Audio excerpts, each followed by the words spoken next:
सुबह crime branch के 1 दर्जन अफसर दिल्ली के मुख्यमंत्री अरविंद केजरीवाल जी के घर पहुंचे। क्राइम ब्रांच का एक तथाकथित नोटिस लेके पहुंचे। कहते हैं कि ये नोटिस हम दिल्ली के मुख्यमंत्री अरविंद केजरीवाल जी के हाथ में ही देंगे। आज सुबह वही आधा दर्जन क्राइम ब्रांच के अफसर मेरे घर पहुंचे। 2-3 घंटे तक वहां पे इंतजार किया। कभी अंदर गए, कभी बाहर गए, कभी घर के पीछे के दरवाजे पे गए, कभी आगे के दरवाजे पे आए। कहते हैं जी क्राइम ब्रांच का नोटिस है और नोटिस सीधा मंत्री जी के हाथ में देंगे। वैसे तो जो बेचारे क्राइम ब्रांच के अफसर हैं, हमें उन बेचारों पे के दया ही आती है।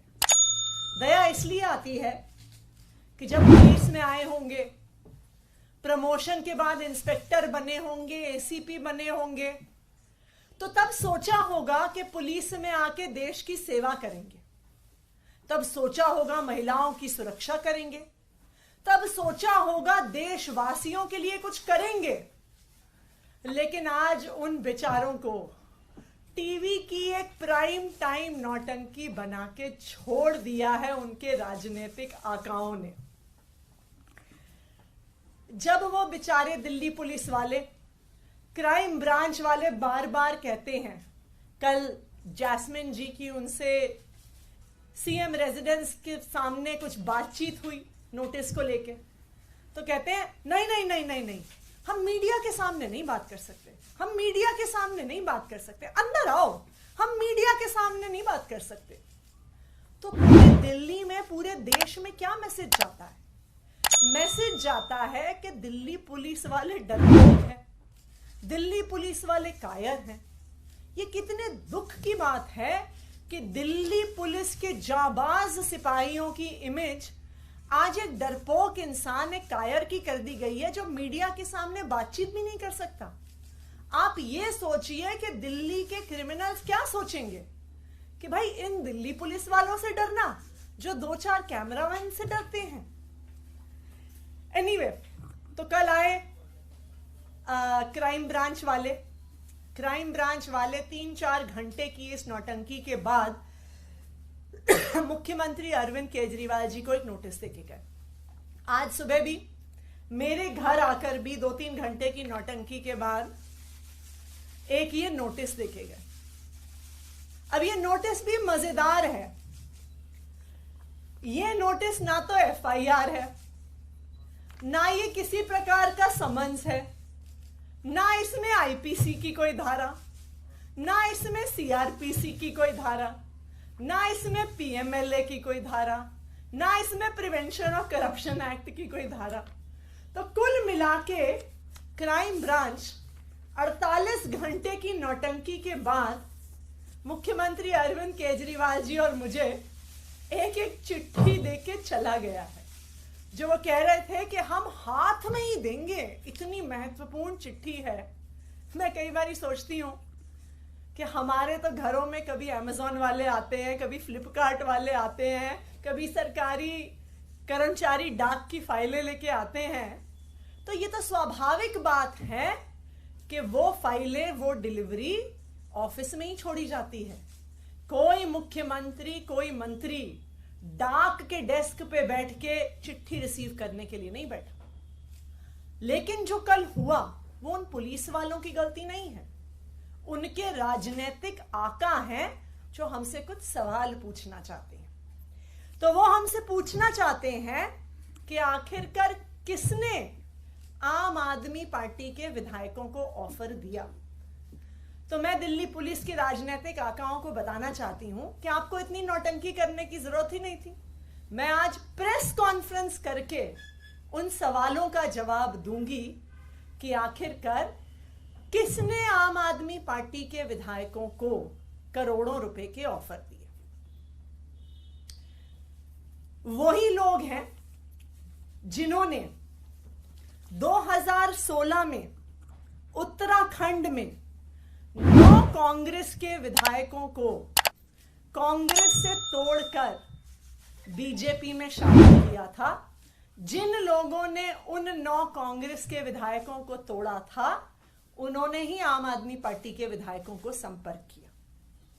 गोवा 2019 जुलाई, जब 14 एमएलए कांग्रेस पार्टी के 17 उनके टोटल विधायक जीत के आए थे, उनके 14 एमएलए कांग्रेस छोड़ के भारतीय जनता पार्टी में चले गए।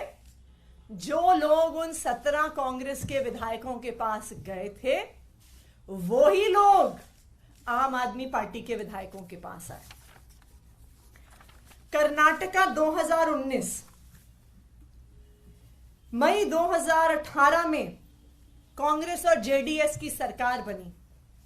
एचडी कुमारस्वामी मुख्यमंत्री बने। जुलाई 2019 में कांग्रेस और जेडीएस के 17 विधायक टूटकर भारतीय जनता पार्टी में चले गए। जो लोग उन 17 कांग्रेस और जेडीएस के विधायकों को पैसा ऑफर करने आए थे, धमकियां देने आए थे, वही आम आदमी पार्टी के विधायकों के पास आए। मध्य प्रदेश 2020, कमलनाथ मुख्यमंत्री थे, कांग्रेस की सरकार थी। 22 कांग्रेस के विधायक कांग्रेस छोड़कर, टूटकर भारतीय जनता पार्टी में शामिल हो गए। तो जो उन कांग्रेस के 22 विधायकों को खरीदने आए थे, उनको तोड़ने आए थे, वही आम आदमी पार्टी के विधायकों के पास आए। और लेटेस्ट, जो अभी कुछ ही दिन पहले पूरे देश ने देखा, महाराष्ट्र में नवंबर 2019 में उद्धव ठाकरे महाराष्ट्र के मुख्यमंत्री बने। लेकिन 21 जून 2022 को शिवसेना के नेता एकनाथ शिंदे 11 विधायकों के साथ बंबई से सूरत चले गए और शिवसेना छोड़कर भारतीय जनता पार्टी के साथ मिलकर उन्होंने सरकार बना ली। तो जो लोग एकनाथ शिंदे के साथ साथ 11 विधायकों को तोड़ने आए थे, वही लोग आम आदमी पार्टी के विधायकों को तोड़ने आए। और जो तेलंगाना में हुआ, जो एक स्टिंग के माध्यम से हमने देखा कि कुछ लोग विधायकों को तोड़ने के लिए करोड़ों रुपए कैश लेके घूम रहे थे, वही लोग आम आदमी पार्टी के विधायकों से संपर्क कर रहे हैं। तो मैं क्राइम ब्रांच के राजनीतिक आकाओं को बताना चाहती हूं कि आपको भी पता है कि कौन वो लोग हैं जो पिछले 7-8 साल से एक एक करके ऑपोजिशन की सारी सरकारों को तोड़ रहे हैं। और वही लोग हैं जो आज आम आदमी पार्टी के एमएलए से संपर्क कर रहे हैं। अब मैं जैस्मिन शाह जी से कहूंगी कि वो अपनी बात रखें।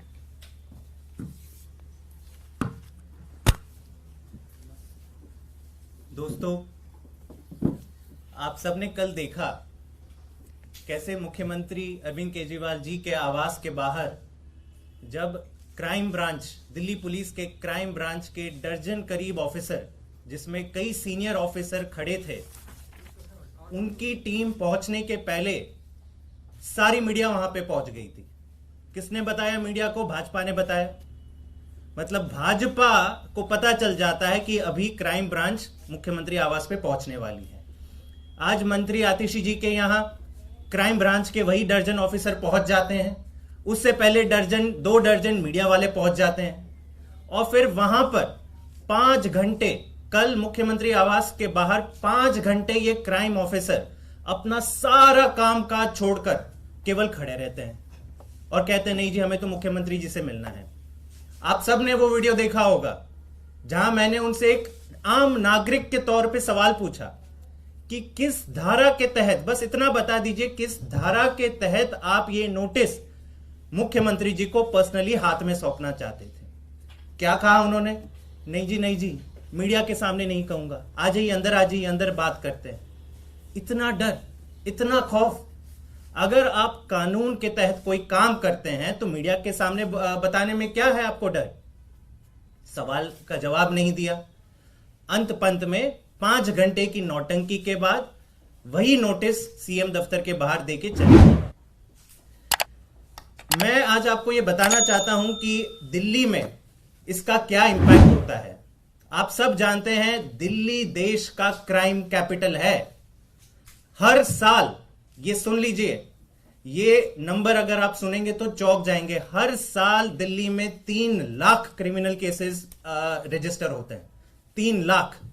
इन 3 लाख केसेस में से चार्जशीट कितने में फाइल होती है? 1 लाख। 1 लाख से भी कम, करीबन 30% क्रिमिनल केसेस में ही हर साल चार्जशीट फाइल होती है। 2 लाख केसेस में तो चार्जशीट ही फाइल नहीं होती। और ये जो 30% का आंकड़ा है, परसेंटेज ऑफ चार्जशीट फाइल, वो देश भर में सबसे कम है।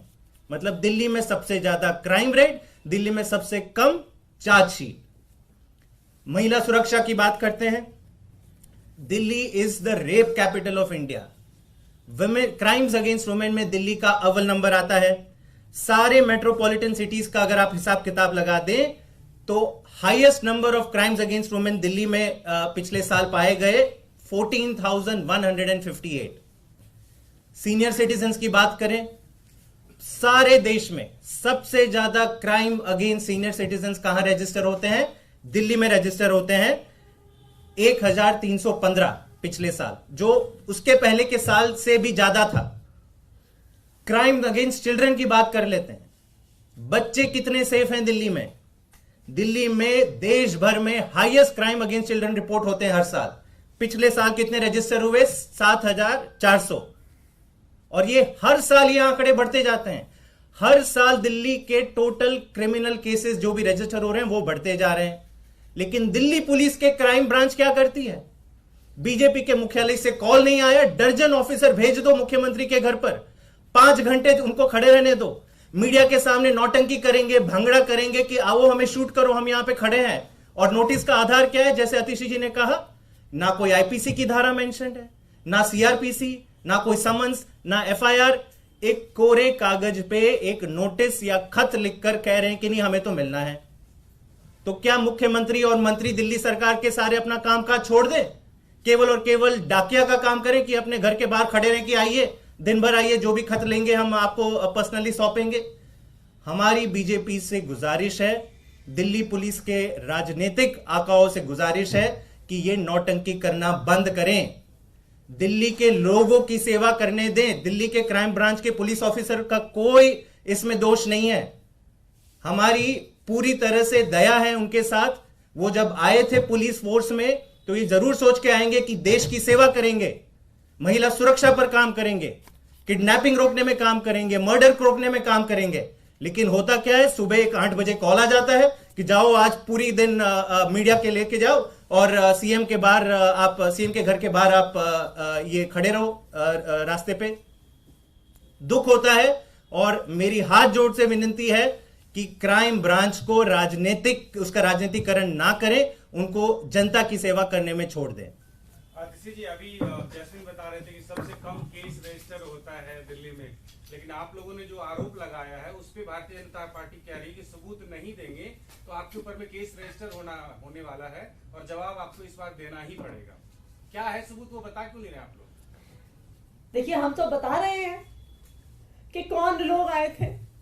हम तो बता रहे हैं कि वही लोग आए थे जो गोवा में गए थे, वही लोग आए हैं जो कर्नाटका गए थे, वही लोग आए हैं जो तेलंगाना गए थे, वही लोग आए हैं जो मणिपुर गए थे, वही लोग आए हैं जो अरुणाचल प्रदेश गए थे।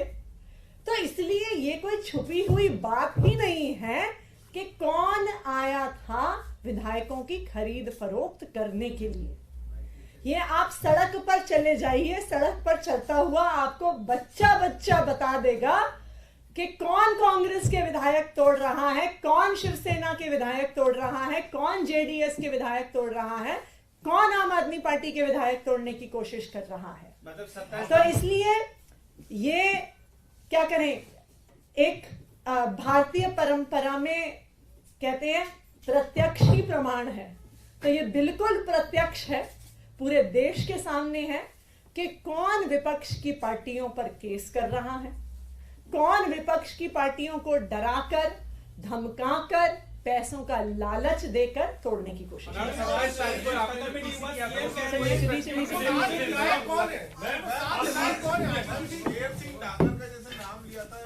लेंगे